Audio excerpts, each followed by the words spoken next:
try this street. Oh, the GPS won't take me through there.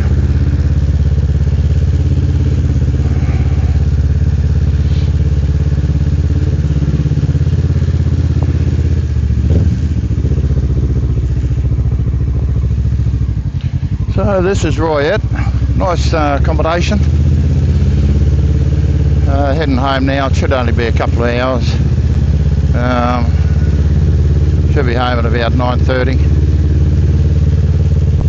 Looking pretty overcast, but that's good because it's nice and cool. Supposedly rain doesn't come in till about 11 in Konkan, so I should be able to miss all that. And should be sweet. I don't need to stop. Might stop near Konkan and just fuel the bike up.